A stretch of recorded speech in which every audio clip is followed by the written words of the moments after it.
pianiste, artiste, auteur, compositeur. En gros, tu aimes la musique. J'adore la musique. On peut dire ça. Et particulièrement la musique électronique maintenant, peut-être.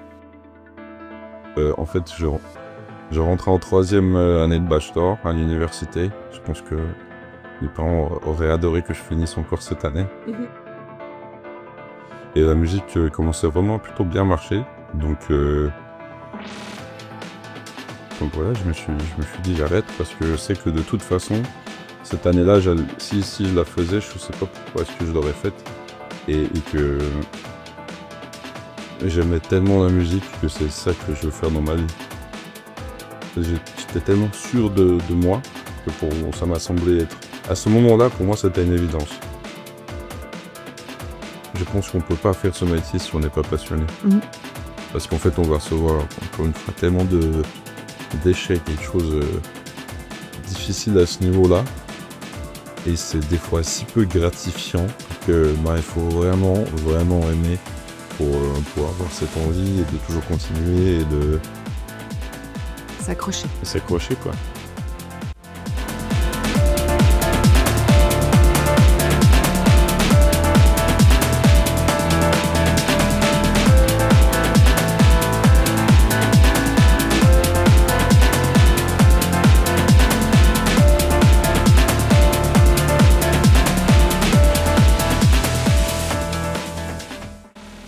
Bonjour Raphaël.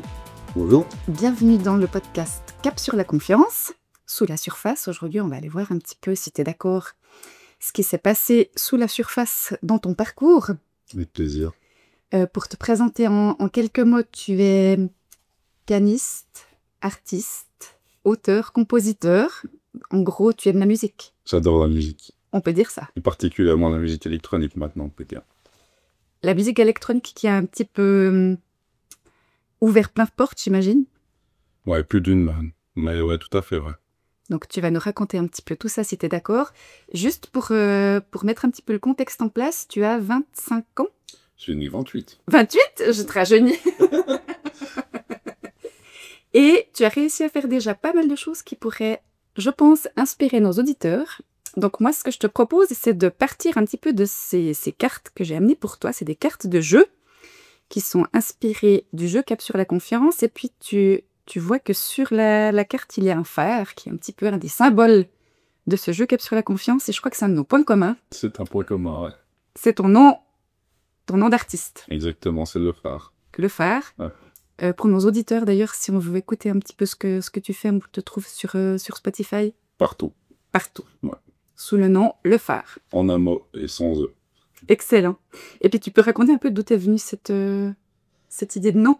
Alors, je pense que tu seras peut-être un petit peu déçu. Mais je l'ai trouvé sous la douche, parce que c'est là où j'ai réfléchi mieux, je pense. Ok. Et en fait, c'est mon prénom à l'envers. Ah, génial! Mais non, je suis pas déçue. J'adore. Voilà. J'adore. Il me manque, avec un deux petits changements, il est trop moins, mais en gros, c'est mon prénom à l'envers, ouais. Ah, j'adore. Alors, dans le jeu Cap sur la confiance, moi, j'avais choisi l'image du phare parce que je trouve que ça représente... Je trouve que c'est une belle symbolique, en fait. Je trouve que ça représente un peu la lumière qui peut un peu guider nos choix et nos parcours de vie. Et puis, je trouve que dans la vie, savoir ce qu'on veut et concrétiser ce qu'on veut, c'est vraiment une des choses les plus compliquées. Donc, on va explorer un petit peu le sujet. Parfait. Je te propose de prendre la première carte. Direct. Hop là. D'où viens-tu? Bah écoute, je viens de Fribourg. J'ai grandi là, enfin j'ai grandi à Villars-sur-Glane, mais qui est à côté de Fribourg, quoi. Donc j'ai grandi là, je vis là et j'ai tout ça ici, quoi. Et puis, tu as fait tes écoles aussi dans la région. Tout a été fait ici. Oui. Mes écoles obligatoires, le collège, l'université, etc. Ouais. Donc, un parcours plutôt classique, je pourrais dire, ou académique. Totalement, ouais. Que j'ai arrêté en cours de route. C'est ça qui va nous intéresser. On a un petit peu discuté juste avant de démarrer l'enregistrement, de ton amour pour la musique, et puis je te demandais si tu avais commencé par le piano. Ouais. Et donc, tu as commencé à quel âge? J'ai commencé il y a 21 ans maintenant, donc j'avais 7 ans. C'est en rentrant en première primaire, maintenant on dit plus ça, on dit troisième Ernos, je crois. Oui. Donc juste après les écoles enfantines, j'ai commencé le piano. Et j'ai pris des cours jusqu'à mes 18-19 ans, en tout cas. Wow. Peut-être même 20 ans. Et bien une formation aussi plutôt classique, conservatoire ou... J'ai commencé dans une école privée, à l'école Farkas, dans laquelle j'enseigne maintenant une fois par semaine, ce qui est assez cool. Et ensuite du conservatoire en classique pendant quelques années. Et à l'adolescence, je crois que je pouvais plus du classique. Donc je suis passé en jazz, ce qui m'a ouvert plein de portes, l'improvisation, la composition, tout ça. Et ça, j'ai vraiment beaucoup aimé. Ok. On continue avec la question suivante. Avec plaisir. Quelle chanson aimes-tu écouter en ce moment? Ça, c'est des questions difficiles pour moi. D'accord. Non, parce que j'écoute énormément de musique et ça change souvent. Mais disons, maintenant, je pourrais dire que depuis hier, j'ai commencé à écouter. C'est un rappeur qui vient. Je sens que j'ai dit une bêtise, mais je suis pratiquement sûr qu'il est français, peut-être même de Paris, qui s'appelle Ben PLG. Et il a sorti un album il y a pas longtemps avec un morceau qui s'appelle Béni, il me semble, que j'ai trouvé absolument incroyable avec toute une production, des paroles, tout est fou, quoi. Donc, très très content d'avoir pu découvrir ça. Ok. Je fais un lien avec une chanson dont moi je suis tombée amoureuse et dont tu es le compositeur avec un ami à toi. Tout à fait. Qui s'appelle Atlas. Ouais. Et c'est une chanson pour laquelle tu as composé toi la musique. Ouais. Et puis ton ami a fait les paroles, c'est ça? Exactement, ouais. Donc c'est aussi une belle chose à écouter. Si nos auditeurs cherchent des choses pour se faire du bien à l'oreille et au cœur, je recommande celle-ci. Toi, tu disais que c'était un petit peu ta première production et puis que maintenant tu étais plus partie dans l'électro.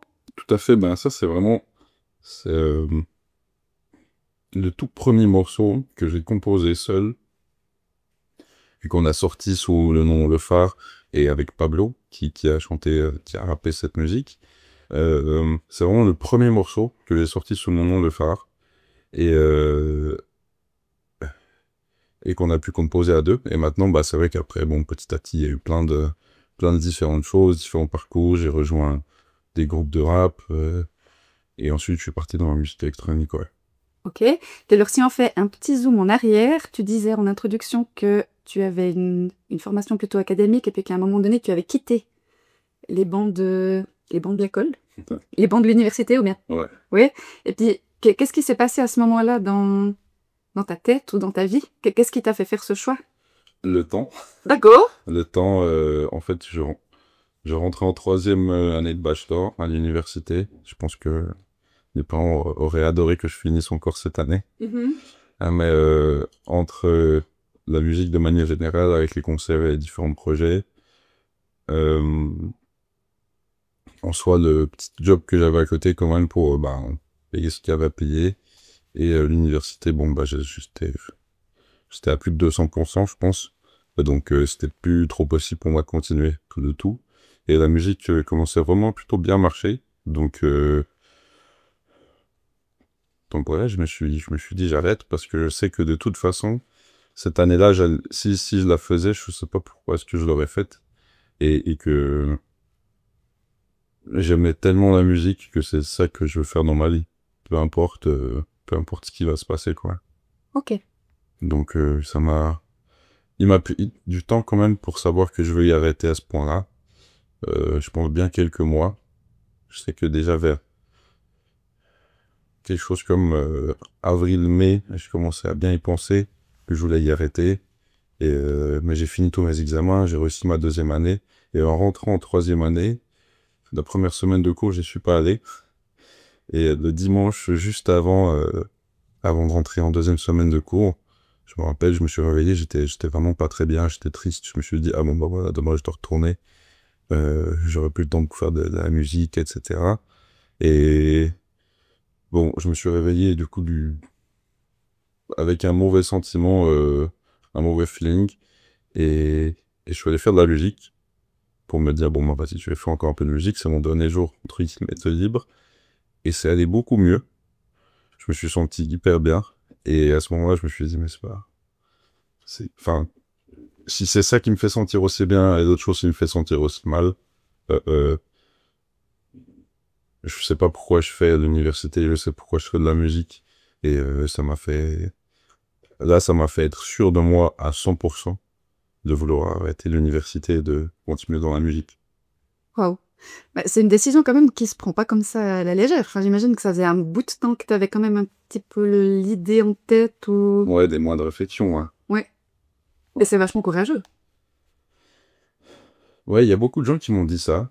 Je t'avoue que au bout d'un moment, j'ai plus trop trouvé ça courageux. En fait, j'étais tellement sûr de moi que ça m'a semblé être... À ce moment-là, pour moi, c'était une évidence. Je dirais que le moment où j'ai dû être courageux, c'est quand j'ai dû l'annoncer à mes parents. J'imagine. Comment l'ont-ils pris? Alors, je me rappelle le repas... Bah, du coup, je suis allé le lendemain, je suis allé manger avec eux. Et donc, chez eux. Et on s'est assis. Déjà, j'attendais que tout le monde soit assis à table. Il y avait aussi mon frère.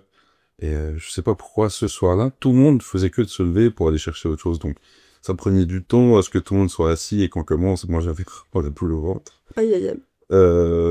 Et finalement, bon, bah, ma mère me raconte alors à l'université, ce début et tout. Et bon, bah, c'était parfait. Du coup, elle m'a lancé sur le sujet. Et puis, elle dit, ah, bah, justement. Puis là, ma mère, je pense qu'elle a directement compris. Du coup, je leur ai expliqué, j'aurais tout dit, j'aurais tout déballé en une traite. Je pense que ça devait pas être hyper clair, mais je pense que j'étais très stressé. Et bon, mon père nous dit rien, il se lève, il va faire la vaisselle, alors qu'on vient de commencer à manger. Ma mère me dit, bon, bah vas-y, mange, on doit digérer un peu d'informations. Et bon, bah voilà, le souper s'est passé. C'est passé comme il s'est passé, pas eu grand-chose. Je pense qu'il fallait juste qu'ils comprennent. Et quelques jours après, ils m'ont invité chez eux, ils m'ont dit qu'ils étaient fiers de moi, qu'ils me soutenaient. Et à ce moment-là, j'étais vraiment bien avec ma décision, quoi. Waouh. Ouais. Parce qu'en fait, eux, ils t'ont toujours connu musicien, en fait, depuis ton plus jeune âge. Ils m'ont toujours connu musicien, mais ils ont toujours voulu que j'aie mon plan B aussi. Et surtout, c'était pas... J'ai pas décidé que je voulais faire de la musique de ma vie très tôt. Je l'ai vraiment décidé il y a quelques années. Quand mes premiers groupes, ça a commencé à marcher, ou quand la musique électronique, ça a commencé à marcher, je me suis dit, ah ouais, bah là, il y a quand même quelque chose à faire, quoi. Et sinon, j'allais partir dans un métier, entre guillemets, standard. Ouais, avec des études, etc., quoi. Donc, je pense que pour mon père qui a fait ses études, qui a fait ces trucs-là, il aurait aussi aimé ça. Mais maintenant, il voit à quel point la musique, ça me rend heureux et que quand même ça marche, quoi. Donc, Eux, ils font de la musique? Qui sont musiciens? du tout. Du tout. Du tout, vraiment. Mon père, il a dû apprendre un peu de piano. Ils appelaient ça l'école normale à l'époque, pour être professeur. Et bon, il avait dû apprendre du piano, et c'est pour ça qu'on avait un piano à la maison, mais c'est tout, quoi. Et ma mère, elle a commencé à apprendre le piano après qu'elle me voit jouer. Je crois qu'elle était un peu jalouse et elle avait aussi Excellent. Mais alors toi, comment ça t'est devenu l'idée? Comment ça t'est venu l'idée de te mettre à la musique? De me mettre au piano quand j'étais petit? Alors, si je me rappelle bien, il y a eu le meilleur ami à mon frère faisait du piano. Je trouvais ça... Moi, je le trouvais très... Je trouvais très stylé, quoi. J'étais assez admiratif devant son pote. Et on avait un piano à la maison, puis mes parents m'ont dit, ah, mais t'aurais pas envie d'essayer? Et puis, je suis là, bah, pourquoi pas? Soit j'ai rien à perdre, j'ai essayé, et petit à petit, franchement, ça allait assez vite. J'ai assez vite aimé. Mais j'étais pas très bon élève, quoi. J'étais pas très bon élève, en tout cas, ça dépendait des périodes. Et surtout, quand je suis passé au conservatoire classique, là, ça a beaucoup descendu. Et j'ai souvent voulu arrêter. Et mes parents m'ont souvent dit, écoute, ils m'ont jamais obligé de continuer, mais ils m'ont toujours un peu poussé. Et maintenant, je les remercie grandement de ça, parce que ça m'a changé la vie. Mais ouais, du coup, je pense que j'ai commencé comme ça, un peu, pas vraiment par hasard, mais j'ai l'impression quand même quand on commence un hobby, quand on est enfant, on sait pas trop où on va, on teste, puis on regarde, quoi. Alors, tu me dis, on sait pas trop où on va. Je voulais déjà te poser la question tout à l'heure, mais comme j'en ai plein qui arrivent en même temps dans la tête, j'essaie de les trier. je refais un petit saut en avant au moment où tu as décidé que tu quittais l'université avec cet objectif de faire de la musique, mais est-ce que tu avais une intention, on va dire un peu générale? Tu t'es dit, je quitte l'université pour faire de la musique, ou bien tu avais une intention plus claire que ça? Un but précis? Alors, il y a les deux. Et je dirais, je quitte l'université pour avoir le temps de faire de la musique. Et je sais pourquoi je veux faire de la musique et je sais où je veux aller avec ça. C'est-à-dire que j'aimerais pouvoir en vivre bien, j'aimerais pouvoir... Enfin, je t'avoue que je vise assez haut. Sans me lancer des fleurs, je pense que quand on travaille et qu'on essaye, au bout d'un moment, ça paye. Et donc je vise assez haut. J'espère pouvoir tourner, en tout cas déjà pour commencer en Europe. Là, ça tourne déjà bien en Suisse, un tout petit peu autour. Ensuite, j'espère pouvoir tourner en Europe et pourquoi pas plus tard un peu partout, quoi. C'est ça aussi qui m'intéresse. Tu sais que mon sujet un peu... Mon sujet de prédilection, c'est toutes ces questions de confiance en soi. Et puis, je pense que souvent, les gens, ils essaient de pas trop viser trop haut parce qu'ils se disent « Oui, mais je sais pas si je vais y arriver. » Et puis, je trouve que c'est inspirant quand on rencontre quelqu'un comme toi qui a peut-être mis la barre assez haute, mais du coup, qui drive aussi le quotidien. Et puis, qui donne une direction un peu motivante, on va dire. Avec tous les obstacles que ça contient. Là, tu as parlé du moment où tu as dû l'annoncer à tes parents. J'ai une question là, dans ma main, qui va compléter ce que tu disais. Quel était ton plus gros obstacle? Est-ce que c'était cette annonce à tes parents, ou bien est-ce que si tu fais un petit peu le zoom arrière sur tout ce que tu as déjà pu construire jusqu'à maintenant, il y en aurait d'autres? Je pense pas, parce que je pense pas que c'était celui avec mes parents. Enfin, je pense que sinon, au pire, j'aurais fini ma dernière année d'uni. Parce que je pense que j'ai besoin de leur soutien. Je pense que c'est trop important pour moi qu'ils me comprennent et puis qu'ils me suivent, quoi. Quand je les vois aussi en concert, quand je vois ma mère qui est tout devant en train de danser, mon père qui... Voilà, il aime moins danser, mais il apprécie beaucoup la musique, donc il est plus derrière, et puis après, il est très content. Moi, ça me fait hyper plaisir, quoi. Mais du coup, quel a été mon plus gros obstacle? Je pense que... C'est dur à dire, mais je dirais... C'est peut-être un peu cliché, mais je dirais moi-même. Ok. Parce que j'aurais quand même tendance à des fois... voilà, en fait, il faut tout faire soi-même. Tu vois, il faut tout créer par soi-même, il faut... Le chemin, il n'y a personne vraiment qui te le dicte, comment aller, où aller, comment le faire, et qu'est-ce que tu dois faire. Donc, il faut vraiment faire ses pas petit à petit, et puis avancer vraiment petit à petit, et avoir quand même confiance en soi à ce niveau-là.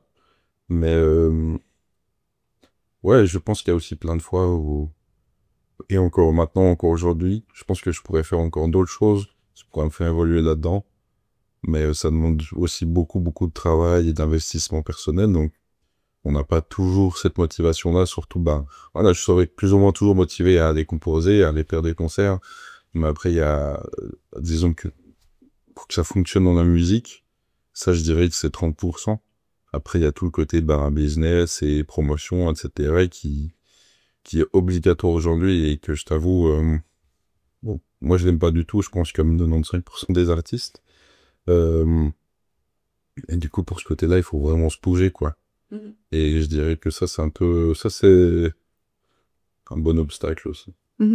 Parce que du coup, les musiques que tu as produites, tu les as produites tout par toi-même, ou bien vous avez une maison de production ou quelqu'un qui diffuse un peu? J'ai eu pour mon premier EP, j'ai fait un label à travers mon manager, mais on a arrêté de travailler ensemble parce que je pense qu'on n'avait pas tout à fait les mêmes idées, les mêmes valeurs, etc. Et maintenant, pour l'instant, je fais tout moi-même. Tout est sorti moi-même. Et dès cette année, j'ai envie de faire des choses un peu plus, on va dire, de la manière musique électronique. C'est-à-dire que les gens essaient d'envoyer les morceaux sur différents labels. Ce qui se fait beaucoup, en fait, dans la musique électronique. Ensuite, ces labels puissent envoyer ses morceaux à leur DJ, à leur voilà, à promouvoir ses morceaux d'une manière différente. Donc c'est vraiment ce qu'on va essayer avec mon équipe de faire cette année, ouais. Wow. Quand tu dis ton équipe, ça veut dire que vous êtes combien, plus ou moins? Bon, bah, ça dépend encore et ça dépend des projets. Mais bah, j'ai ma bookeuse, Nadège, j'ai mon manager qui s'appelle Lucas, et ensuite, bon, bah, sur chaque projet, il y a soit différents artistes, il y a aussi euh, toujours une personne, souvent c'est les mêmes qui viennent faire la vidéo et la photo pour la promotion, pour les concerts, etc. Donc, petite équipe. Mais c'est hyper intéressant parce que nous, le public d'auditeurs, quand on entend le produit fini, je trouve que c'est difficile de s'imaginer le nombre d'heures de travail qu'il y a derrière et puis le nombre de personnes qu'il y a derrière pour sortir une chanson qui dure 3 minutes. C'est juste impressionnant. Alors, en plus, à mon niveau, bon, bah là, c'est vrai que pour sortir Allman Music, là, il y a beaucoup qui a été fait moi-même tout seul. Donc, ils sont forcément l'équipe derrière, sauf pour les visuels, etc. Mais quand on fonce pour des grands artistes, ils sont peut-être 10, 15 personnes. Déjà, en studio, ils sont facilement 5, 6, 7 pour parler de différents détails, pour chacun amène sa patte, etc. Et ensuite, bon, bah, il y a plein d'équipes à travers le label, à travers comment est-ce qu'on publie ça, comment est-ce qu'on le promeut, enfin, bon. Après, ça devient de pire en pire. D'accord. Non, je dirais pas de pire en pire, mais de plus en plus, quoi. Ouais. Ouais. Et ce qui m'amène à la question suivante. Donc, tu as dit, tu es parti avec l'idée que tu voulais vivre de la musique, parce que c'était ce qui te rendait heureux, mais à un moment donné, ben, il faut que ça remplisse aussi un peu le compte en banque. Tout à fait. Et la question suivante, c'est celle-ci. Ah, tu pensais que tu n'y arriverais pas? Je crois depuis les 5 ou 6 dernières années, j'y ai pensé une fois. C'est vrai? Ouais. Waouh. Donc ça va. Oui, alors c'est correct. Je sais que j'arrive pas à me rappeler exactement quand, mais je sais qu'il y a eu une fois où j'ai eu... Ah oui, c'était l'hiver. Est-ce que c'était... Non, l'hiver il y a 2 ans, où c'est vrai que j'avais très peu de propositions de concerts pour l'année à venir. Les comptes en banque qui se vidaient, etc. Puis je me suis dit, oula, c'est un peu bizarre, alors que l'année d'avant, j'avais une année excellente. Et du coup, je pensais que si on a une année excellente, ça va aller de mieux en mieux à chaque fois. Et en fait, bon, bah, je me suis un petit peu trompé. Il faut toujours évoluer et grandir pour qu'on les autres veuillent nous inviter. Et donc, je sais qu'à ce moment-là, j'ai eu un peu peur. Euh, et j'en ai bien appris. Donc, c'est cool. Ouais. Mais sinon, je sais qu'il y a plein d'autres aspects dans ma vie, d'autres éléments où j'ai clairement moins confiance et où je me dis que j'arriverai pas. Mais dans la musique, dans ce que j'aime, je t'avoue que j'ai confiance. Je me dis pas que je vais faire la tournée des stades, hein, mais je me dis que bah voilà, c'est de la musique électronique et je peux aller jouer dans plein d'endroits différents que maintenant en plus ce qui est cool pour moi, c'est que c'est encore plus en plein boom qu'avant et qu'il y a de la place pour tout le monde et que je suis assez fier de ce que je fais. Donc j'ai confiance, ouais. Ouais. Alors, t'es vraiment, quand tu disais j'ai pris ma décision en étant 100% sûr que c'était ça que je voulais faire, t'es parti avec un baromètre justement sacrément bien rempli. Ouais. Parce que souvent les gens après, enfin souvent, de ce que j'entends un peu autour de moi, hein, les gens ils prennent la décision, mais après ils commencent à douter, ce qui est humain, hein. Et puis surtout ce que je réalise, c'est que souvent ils abandonnent beaucoup trop vite. Et peut-être, je sais pas si tu arrives un petit peu à expliquer. Tu disais avant, j'ai fait un petit pas après l'autre. Et j'ai l'impression dans ce que tu racontes que tu as toujours eu en tête qu'il y avait plein de possibilités à explorer. Ouais, alors déjà la musique en vrai c'est un domaine très vaste et je t'avoue que je l'aime dans son entièreté. Et je pense que ben à mon avis, hein, et je pense qu'il faut être vraiment passionné parce que on a plein d'échecs, on reçoit plein de réponses négatives, vraiment des centaines ou des milliers quoi. Mais effectivement, il y a plein de manières différentes d'en vivre et qui sont hyper intéressantes. C'est-à-dire, moi je sais que juste cette année, alors j'ai un projet de musique électronique, ce qui est super, mais à côté de ça, j'accompagne aussi des différents rappeurs sur scène, à la production, au piano. Donc c'est un travail aussi que j'aime beaucoup, qui fait partie un peu de tout ça. Je fais aussi de la composition, de la production pour d'autres artistes quand ils ou elles en ont besoin. J'aurai aussi, en fin d'année, je vais faire toute la musique et la composition pour un théâtre, qui vont ensuite passer en enregistrement par derrière pour toutes les différentes représentations. Donc ça, c'est un travail aussi hyper intéressant. Donc il y a plein de manières de faire ton vivre et de faire de la musique, quoi. Et je t'avoue qu'il y a énormément de ces manières-là qui m'intéressent. Une des forces aussi que j'arrive à déceler dans ce que tu racontes, c'est cette persévérance, en fait, et cette capacité de se dire, ok, là, on m'a dit non, mais c'est pas parce que cette porte-là est fermée que les autres le seront aussi. Alors ça, c'est sûr. Mais je pense que j'ai eu aussi de la chance de commencer aussi en groupe, ce truc de musique un peu de manière professionnelle, ce qui fait qu'on recevait les échecs ensemble. Ah! Donc beaucoup plus facile. Du coup, on pouvait aussi parler en mal de personnes qui nous ont envoyé ces échecs, même si c'était pas forcément justifié, mais c'est pas là comme ça. Ça permet de valider. Non, c'est ça. Mais du coup, j'ai quand même eu bien au moins 2-3 ans de musique de groupe qui m'a permis, je pense en tout cas, de forger tout ça. Et de comprendre en fait que ce monde-là, il est comme ça, quoi. Il faut... Souvent, on dit, ouais, mais cet artiste-là, il a eu de la chance. Et moi, je t'avoue que je déteste quand les gens disent ça. C'est parce que cet artiste-là a provoqué sa chance, d'une manière ou d'une autre. Alors, peut-être qu'il était au bon moment, au bon endroit, mais comme ça se fait que cette personne-là était au bon moment, au bon endroit, c'est que elle a provoqué cette chance-là, quoi. En envoyant je sais pas combien de mails, en proposant je sais pas combien de différentes choses. Et souvent, on voit, on voit tout à coup une artiste qui a percé du jour au lendemain.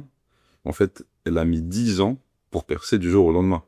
Mais c'est ça, en fait, que je trouve hyper intéressant. Quand je te disais, nous, on voit ou on entend le produit fini et on se représente pas. Avant, je parlais du nombre de personnes qui avaient derrière un morceau de musique, mais aussi les années de persévérance et de pratique, en fait. Ouais, je t'avoue que je vois du coup les années qui passent gentiment, petit à petit, et c'est vrai que là, ça fait bien 4-5 ans que j'ai lancé ce projet de musique électronique. Au début, je me suis dit que ça irait un peu plus vite, et maintenant, je me dis de plus en plus que j'ai le temps et je vais prendre le temps pour faire ça de la meilleure manière possible. Alors, forcément, je dirais pas non pour passer un peu à l'étape supérieure, gentiment. Et je pense que je me sens prêt, mais il faut être réaliste, puis il faut vivre dans le monde dans lequel on est, donc ouais, je dirais que c'est ça, quoi. Il faut être réaliste, puis il faut comprendre ça, puis il faut accepter ça. Les recherches, en fait, maintenant, elles ont montré que ce sentiment de confiance, bien sûr qu'il se construit de soi à soi, mais aussi avec son environnement, puis avec les autres. Tu disais tout à l'heure, quand on reçoit un échec en groupe, c'est peut-être plus facile à accepter, à digérer que si on est tout seul. Ça, c'est une première chose. Et puis, je pense que le retour des autres, c'est aussi pas toujours facile de bien l'interpréter, parce que tu peux avoir fourni un très bon travail et puis finalement avoir un retour qui est peut-être pas si bon que ça, qu'en tout cas pas à la hauteur de ce que tu as fourni, ou au contraire, des fois, tu as peut-être fait des choses que toi t'estimais un peu moins de qualité, mais ça passe. Puis je trouve que ce qui est difficile, c'est de garder des interprétations qui sont bonnes pour soi et puis qui nous permettent d'avancer sans trop se laisser peut-être parfois abattre. C'est ce que j'essaye aussi un peu d'expliquer aux jeunes que je suis. Nous, on travaille aussi beaucoup sur toutes les thématiques scolaires. Et puis quand ils reçoivent des mauvais résultats et qu'ils ont travaillé, parce qu'ils n'ont pas travaillé, l'explication est là. Des fois, je trouve que c'est difficile de garder ce sentiment que ça va quand même aller, qu'on est capable, et puis qu'un échec, ça ne veut pas forcément dire que tout est foutu derrière. Je suis totalement d'accord avec ça, parce que je pense que moi aussi, même personnellement, ça m'a pris un petit moment à savoir quel feedback, quel retour j'avais besoin de la part des autres, et qu'est-ce que je prenais et qu'est-ce que je prenais pas. Il y a aussi toute une part des retours qui sont souvent subjectifs et que les gens ne se rendent pas forcément compte, ou alors qui connaissent moins en fait ton sujet que toi, et qui donnent simplement leur avis. Et des fois, des fois on peut juste dire merci et au final on n'est pas du tout d'accord. Et je pense qu'au début ça me touchait beaucoup plus et j'avais beaucoup plus de peine à prendre certains retours aussi de certaines personnes. Mais, mais petit à petit j'ai l'impression qu'on fait son chemin et qu'on comprend de quel retour on a besoin, de comment les prendre et de quoi prendre là-dedans. Et ça je trouve que c'est hyper intéressant. Puis on sait aussi après à quelle personne demander et de quelle personne on a besoin pour qu'on nous dise ah bah voilà, en tout cas moi dans mon domaine, dans la musique, je sais que ces retours-là seront pour moi entre guillemets valables et que je vais vraiment prendre en compte et qui vont me faire avancer parce que moi juste me dire que bah voilà c'est nul, merci mais j'ai pas besoin de parler avec toi, mais on va me dire pourquoi est-ce que cette personne pense que telle ou telle chose est moins bien, bah avec grand plaisir quoi, ça nous fait avancer. Ce qui m'amène à la carte suivante, ça va faire un bon lien avec ce que tu dis. Qu'est-ce qui t'a permis de retrouver confiance dans les moments difficiles? Mais justement, dans ces moments peut-être où t'as pas reçu le retour que t'aurais espéré, ou bien... Je dirais les concerts. Ah! Faire des concerts. J'ai rarement fait un concert, en tout cas, où il y a du public, parce que ça m'arrivait de jouer devant 5 à 10 personnes, hein, des fois. Mais ça m'a rarement arrivé de jouer devant le public et que ça ne marche pas. Je pense même que ça m'est jamais arrivé, ce qui est quand même très valorisant. Et quand tu vois les gens danser, quand tu vois les gens sauter, sourire sur ta musique, sur quelque chose que toi t'as créé, que t'as composé, c'est un sentiment indescriptible, je dirais. Ok. Et vraiment, c'est une des choses que je préfère. Et dans ce domaine-là, je pense que c'est ce que je préfère dans ma vie, c'est faire des concerts. Et voir les gens aimer ça et pouvoir partager ma passion avec quelqu'un d'autre. Et, et je pense qu'après chaque fin de concert qui a bien fonctionné, c'est un regain de confiance assez grand, quoi. Donc, les concerts, ouais, tous les jours. Magnifique. Tu en as des prévus là, ce prochain temps? Oui. Ouais, il y en a pas mal de prévus, ça fait plaisir, je pourrais en faire beaucoup plus, je pense. J'aime trop ça. Mais il y en a quelques-uns, des jolis de prévus, dont je fais ma première arena. Je Waouh! joue à la BCF Arena à Fribourg. Ok, c'est quand? C'est le 30 mai, donc ça serait impressionnant, je pense. C'est génial. Ouais, c'est génial, j'étais très heureux de recevoir cette demande. Donc, ouais, on va voir. Et c'est cool, je vais inviter plusieurs amis à venir chanter, à venir rapper sur des musiques ce que j'ai jamais fait, en fait, jusqu'à maintenant. Parce que j'ai envie d'inviter les personnes qui m'ont aussi souvent invité à jouer avec elles, rendre un peu l'appareil, pouvoir aussi partager le fait que j'ai une énorme scène avec mes potes, quoi. Ah bah bravo. Merci. Félicitations. Notez la date. Redis la date. Le 30 mai. Le 30 mai 2025. Oui. À l'Arena. Tu sais l'heure? Ouais, mais je vais pas la dire. D'accord. Il faut venir dès le début. Il faut venir dès le début. Mais en début de soirée? Ouais. À Fribourg. À Fribourg.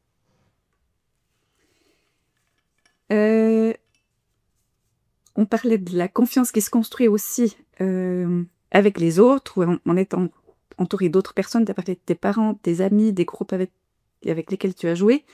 Si tu devais répondre à cette question-là, qu'est-ce que tu dirais? Qui t'a inspiré?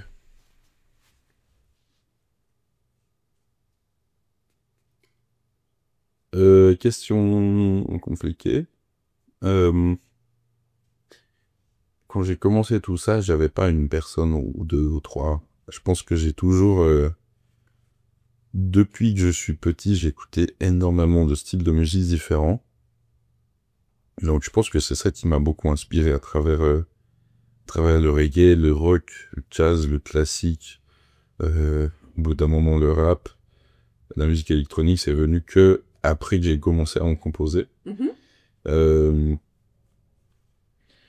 Mais si je devrais citer deux personnes, je pense que pianistiquement, en tout cas dans le piano, ça serait Sofiane Pamart, un artiste français que j'admire énormément actuellement, qui est un artiste moderne. Et dans la musique électronique, je dirais Laurent Garnier, qui est un DJ français aussi, que j'ai vu il y a maintenant 2-3 ans, et vraiment c'est la première personne dont je suis devenu fan.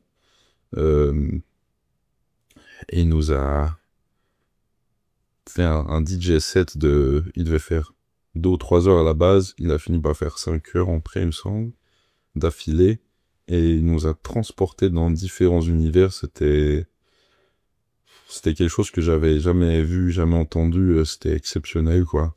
Donc je sais que depuis ça, je suis pas mal inspiré de ses inspirations à lui, je dirais. Une ligne de mire Un peu. qui s'est dessinée. Mais sinon, je pense que je fais beaucoup ce que j'aime. J'ai encore 2 questions pour toi. Allez, 3.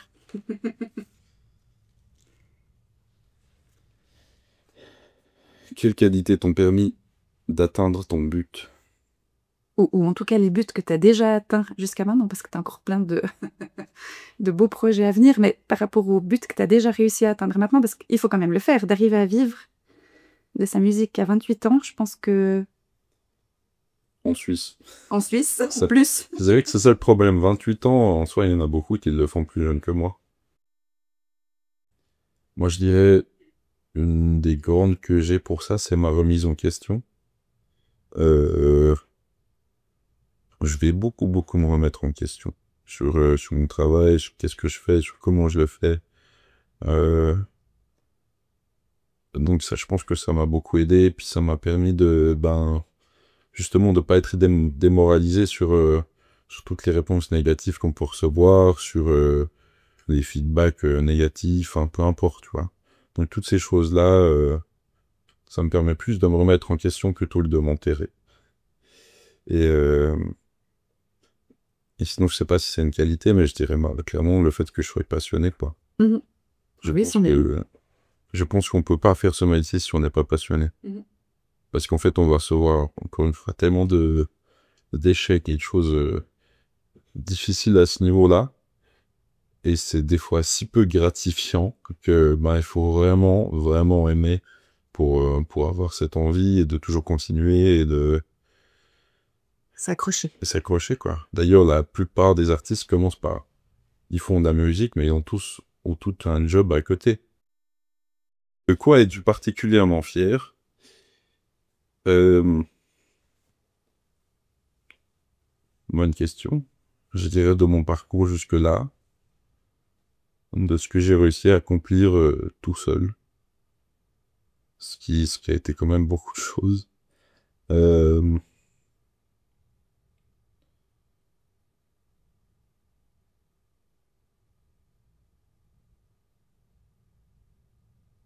Et de ma musique en général, quoi. Ouais. Je dirais que j'en suis de plus en plus fier, quoi. Ouais. Ça s'apprend. À être fier? Oui. Ouais. Clairement. Et souvent on se dit tu peux être fier de toi. Mais après il faut vraiment être fier de soi, quoi.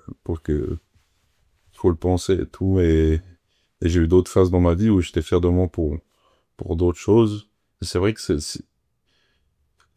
ça arrive rarement que je m'endorme et que je me dis bon, là je suis vraiment fier de moi. Mais quand ça arrive, c'est vraiment un très beau sentiment, quoi. Et il faut pouvoir se taper sur l'épaule de temps en temps et se dire bravo. Alors ça, c'est sûr. Ouais. Ça, c'est sûr. Très important, je pense. Je vais faire un petit tour sur Spotify, YouTube. Partout. Partout, Peu importe, partout. peu importe tes Donc, écrans de streaming, etc. On ouvre l'ordinateur, on met le phare, tout a pondu, Tout a pendu. Même- Sans eux. sans eux, et on arrive sur tes créations. Ouais. Merci infiniment d'avoir répondu à cette interview. Je ne sais pas si tu aurais envie d'ajouter quelque chose pour clore le sujet. Ayez confiance en vous. Merci Raphaël, merci. Merci à toi. C'est un plaisir. Avec un grand plaisir. Ouais, je trouve qu'il y a plein de choses qui peuvent vraiment, je l'ai dit en introduction, mais qui peuvent inspirer les jeunes d'aujourd'hui qui ont peut-être aussi des projets, des rêves, des buts qui ressemblent aux tiens ou dans d'autres domaines. Et puis vraiment, ce que je retiens de ce que tu as raconté, c'est toute cette passion en fait qui te permet d'avancer chaque jour, et puis cette confiance que les possibilités sont là, et puis qu'en travaillant et puis en toquant aux portes, les choses s'ouvrent. Tout à fait. Puis, je te souhaite plein succès Merci beaucoup. pour la suite, Merci. et puis une belle suite de journée. Toi aussi, merci.